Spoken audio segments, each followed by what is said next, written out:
नमस्कार शेतकरी मित्रांनो, हा आहे कोसोल कंपनीचा सोलार पंप। तर शेतकरी मित्रांनो बघू शकता, हा कोसोल कंपनीचा 7.5 HP सोलार पंप आहे। तर शेतकरी मित्रांनो याला मोटार पंप आणि कंट्रोलर लागलेले आहे, ते कोसोल कंपनीचा आहे मित्रांनो। आणि याचं स्ट्रक्चर पण कोसोल कंपनीचा आहे आणि मोटार पंप सर्व कोसोल कंपनीचा आहे मित्रांनो। याच्या पॅनल कोसोल कंपनीचे आहेत, याचं स्ट्रक्चर वगैरे सगळं कोसोल कंपनीचं आहे मित्रांनो। तर मित्रांनो बघू शकता 7.5 HP पंप आहे आणि इकडे दुसऱ्या कंपनीचा पंप आहे 3 HP आणि आता पुन्हा डबल एक 5 HP पंप इथं फिट करायचा मित्रांनो। तर बघू शकता मित्रांनो, आता आपण जाणार आहोत याच्या पाण्याकडे, किती पाणी मारते बघू शकता। तर चला मित्रांनो, आता आपण जाऊ पाण्याकडे। आणि मित्रांनो 3 इंचचा पाईप आहे आणि 30 मीटरचा हेड आहे मित्रांनो।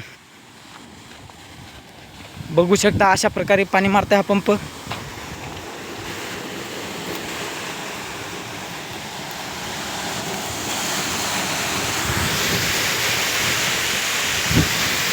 तिथं एक पंप बसवायचा आहे मित्रांनो, 5 HP जुना सोलारचा पंप बसवायचा मित्रांनो।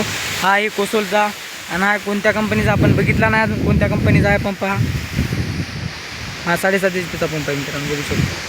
तर मित्रांनो अशा प्रकारे पाणी मारते बघू शकतो। तर मित्रांनो चॅनलवर नवीन असाल तर सबस्क्राईब करा मित्रांनो, धन्यवाद। भेटू पुढच्या व्हिडिओमध्ये।